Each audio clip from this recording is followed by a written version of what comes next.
Hey guys, welcome back to my channel. If you're new, welcome. My name is Kay and this is heykaybudgets. So my heart sank a little bit a few days ago when I realized we were under 40 days and in the 30-day range of how many days until Christmas. So I'm deciding to make this quick little video on how we can budget and stay within budget for Christmas without Scrooge-level sacrifices. So let's go ahead and jump into it.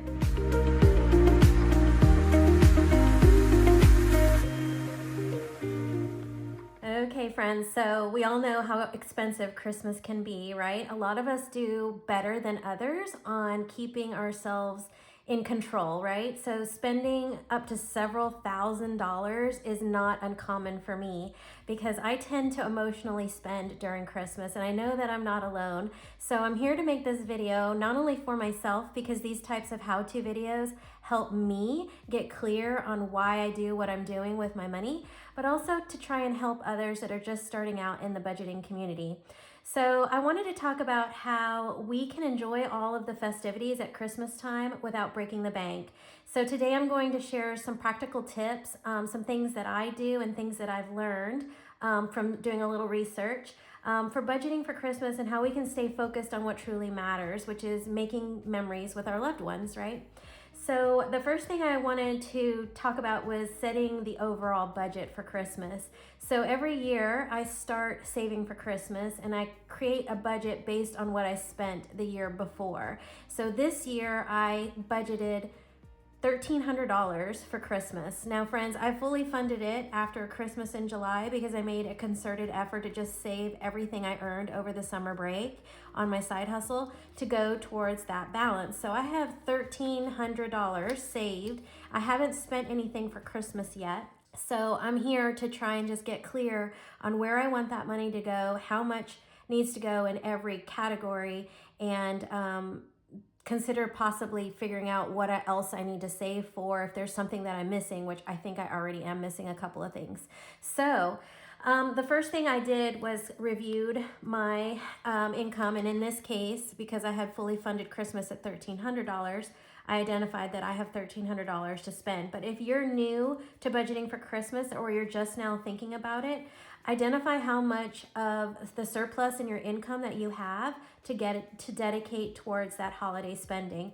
The next is to set a realistic budget. And friends, I spent a quick hot minute creating a Google sheet for everyone that you can find in my freebies drive, in my Google Drive.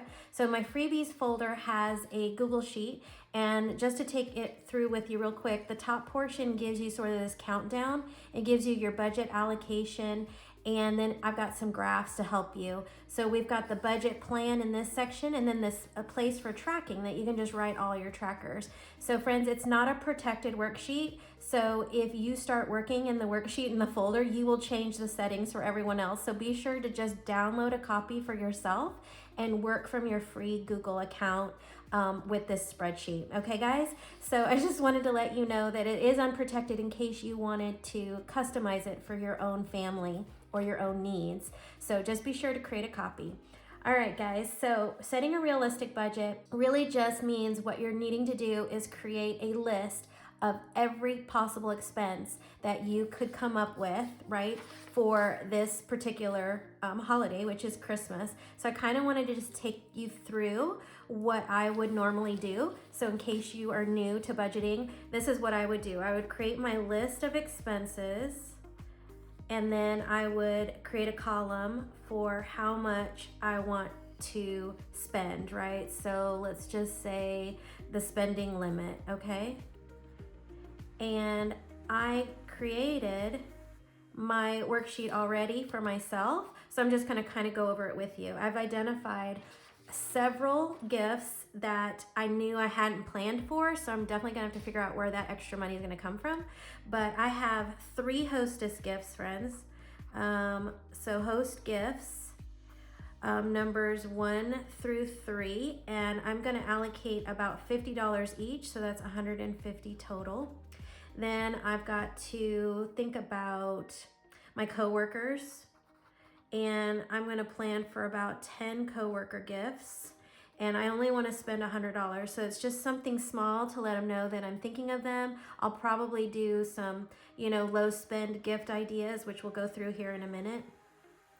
I also have a family gift. Sometimes I like to plan for a big family gift, and this is only if I have extra money to spend.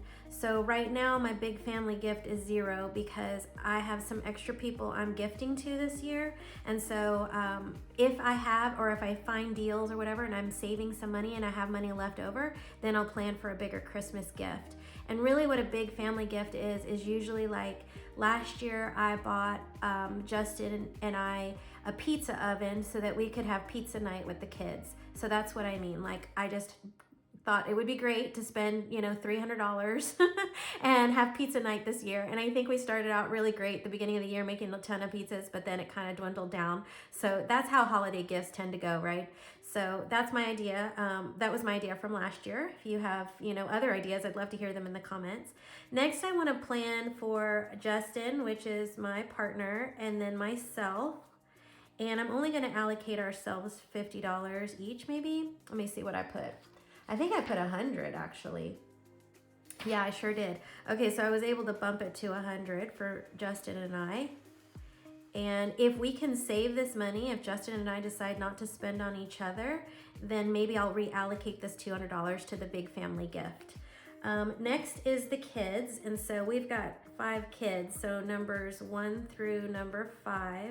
And they're each gonna get $100 each. So that's $500 total spend.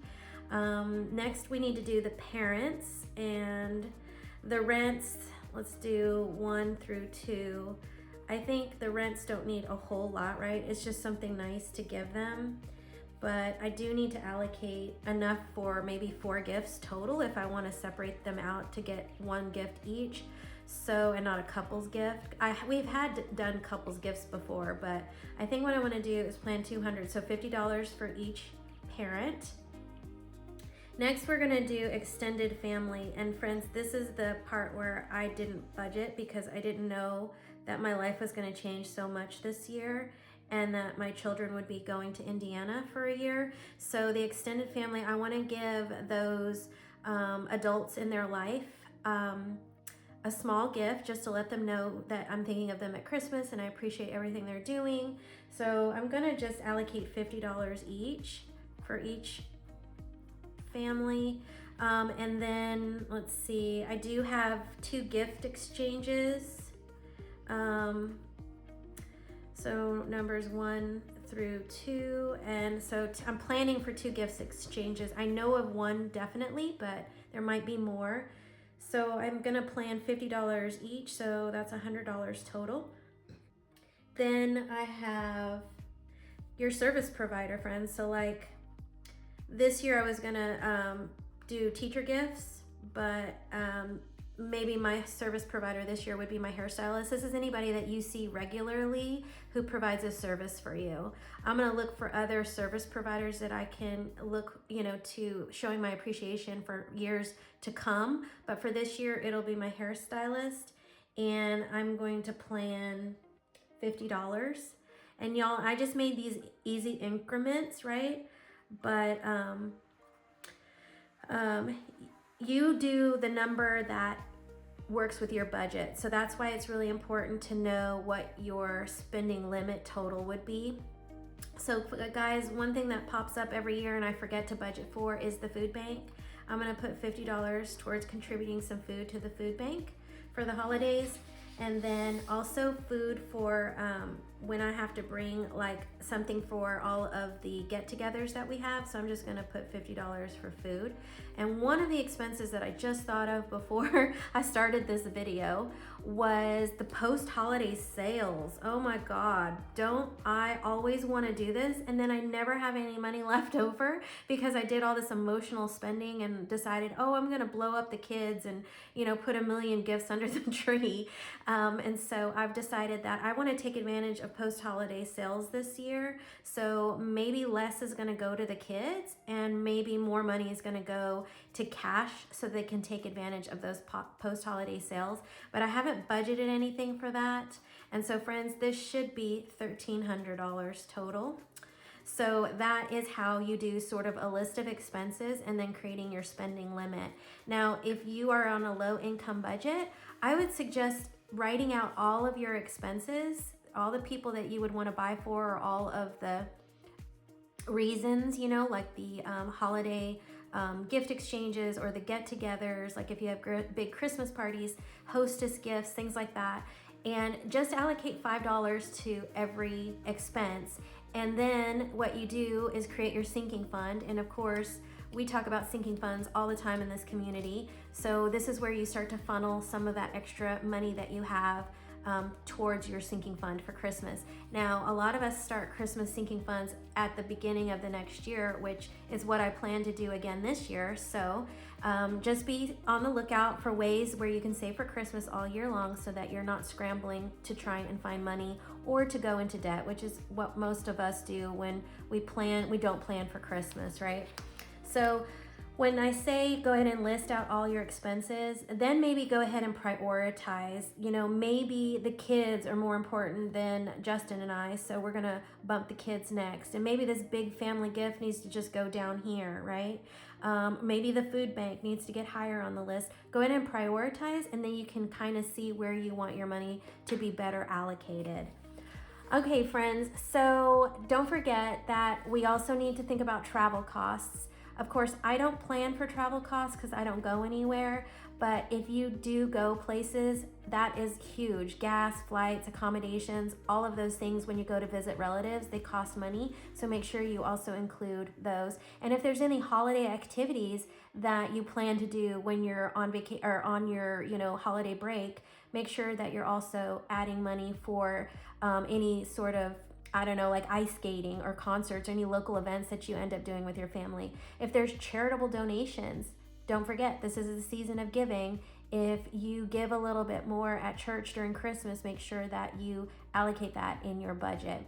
Okay, friends, I think other than decorations, that's really the only thing. Like if you want to buy, like last year I wanted to buy all new Christmas ornaments and I didn't allocate any money for that either. So I'm going to do decorations, decor, and of course I put 0 in it for now, but if there's any money left over or if I'm able to continue to stuff my sinking fund, then maybe I'll come in here and touch on these that I've forgotten.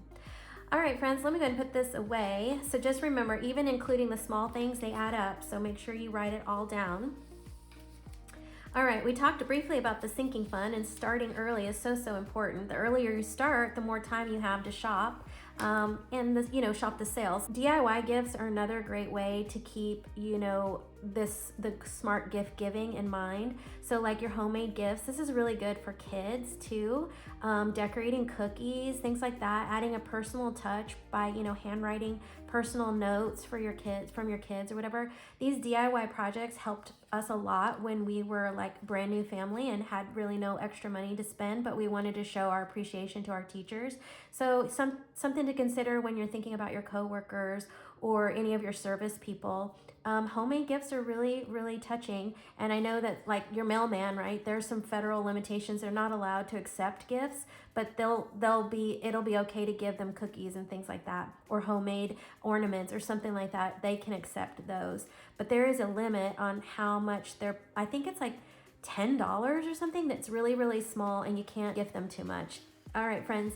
So we talked about setting the limits. I agree on this spending cap with friends and family, especially because I am an emotional spender and I want to show them at this one time of the year, how much I appreciate them and love them. So when you go ahead and set those spending limits, it takes the pressure off of giving to everybody, right? So budgeting has gotten a little harder for Christmas, but that just means I need to go the extra mile in doing the deals, or also using like the cashback and the reward programs. Like I love this one reward program called My Points. You can start funneling all your shopping through there, and then they give you a percentage back in cash or in points, really.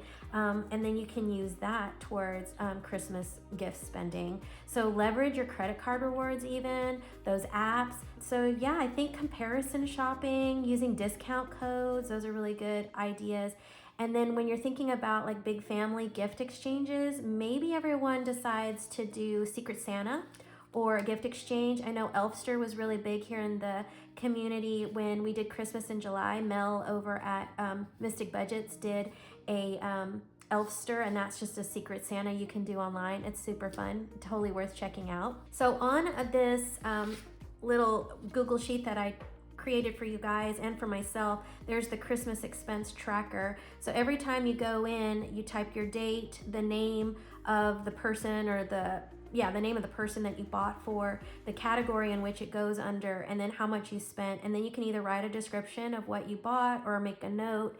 But keeping track is so important. So that's like half the battle of sticking to your Christmas budget. So using this Google Sheet, or if you have like a budgeting app on your phone like Mint or YNAB, those can help you keep track in real time. I always just carried my iPhone, and used the notes in there, and I would just, in the stores, I would keep track in the store so that when I got home, I could go ahead and put it in my spreadsheet with the exact penny amount that I spent on someone using my receipts. But in the store, I would just use my notes app. Keep your receipts. Don't forget to document every purchase to stay accountable, and then check in regularly, right? Set aside time each week to review how much you're spending. So guys, we have 34 days in the recording of this video, 34 days until Christmas. So super scary, super scary. I haven't done any Christmas shopping. So another way to avoid going over budget is to make sure you're not doing any last minute shopping. So I need to be very mindful in the next few days, and every weekend I need to try and find the deals, get those things spent, decide what I'm giving everybody, ask everybody what they want, and then go ahead and start making those purchases so that we're not doing any last minute shopping for people, which just increases that risk of overbuying or impulse buying and then overspending. So the emotional spending part, that's where I get caught up. Because I get caught in the shopping and seeing everything and going, oh my God, they would love this. And it's just way over budget. And so when I give myself plenty of time, I don't do that emotional spending. And I'm sure that'll be the same for you guys. So avoid the buy now, pay later offers too. If you can't afford it, just don't buy it, okay? And then all those extended warranties and add-ons that they get you to buy, they're often unnecessary, and it inflates the cost of the gift that you're buying. And you know what? Most of us, when we're on a budget, you realize you don't really use them and don't take advantage of them. So they're really just sort of, unnecessary inflated costs. All right, guys. So I want to talk about another way to keep your Christmas budget low. So like, for example, I wanted to do a big family gift, right? But I said I didn't have any money for it, or, I would try and find money in it. Well, let's say I wanted a big family gift, but I was only able to save about, $50, let's say, in my budget for the family gift. This is where I would suggest looking into like those free and low cost family activities. Here in my area, we have like the Gaylord, I think is what it's called, and they have a huge light show. I've never been. I've always wanted to go. The traffic is horrendous to get there, but I'm pretty sure we could take a carload of people to go see that light show for $50 or less, right? So think about those community events. If there's something you can't afford to do as far as gift giving, think about spending quality time with that person. Even at home things, if you want to do a movie night, a Christmas movie night. I know Eva would love to have a Hallmark Christmas movie night with us, right? So, Eva over at Budget Your Life. But yes, have potluck dinners, create ways of spending time together instead of spending money on material things. If you can't afford it, just make memories, right? Being together is more meaningful than what they're receiving. I guarantee you my kids don't remember more than half of what they get every Christmas, but they remember what we did.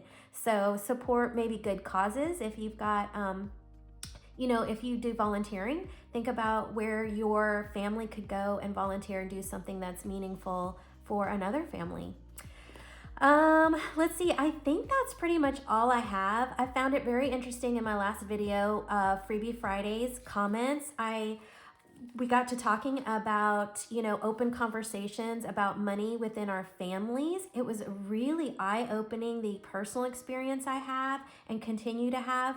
And when I asked for you guys to share your stories, it was really interesting. So head on over to the Freebie Fridays comments if you haven't seen last week's Friday video, and share maybe how your family discussed money. But when you're thinking about Christmas, open conversation is really important. Sharing the budgeting goals with your kids, encouraging them to do the same for you or for their teachers. Don't be afraid to discuss these things with your kids, because you're really building a legacy for good financial habits for the future for them. So keep them close, and let them in, right? And same with, planning cost-effective gatherings together. Get your kids involved, get your family members involved, your grandparents, your parents, get their ideas, so that when you're involving your family and friends and saying, hey, we don't have a lot this year to spend, but what do you think about this? What do you think about us doing this together? What do you think about, getting together for either a philanthropic event or just a potluck at home, So there you have it, guys. That's my ultimate guide to budgeting for Christmas. Let me know if you have any questions down below. I do love creating these how-to videos. I really wanted to show you my spreadsheet online with my little program that I have, but I just didn't find the time to do it. So I hope that this was meaningful for you, and you were able to get sort of this big picture view of how to create a Christmas budget and how to stay within budget without being a Scrooge. So remember, planning ahead and making mindful choices is really just helping you be stress-free for the holiday season. But that really what's important are the festivities and the memories that you're making. So I wish everyone a very Merry Christmas, soon to be. December's right around the corner, and a very budget-friendly Christmas. If you like this video, don't forget to give it a thumbs up and subscribe on your way out. I would love to have you here for future videos. And until then, I hope y'all have a great rest of your day, and I will see you tomorrow for my next and my last November Freebie Fridays. Bye for now.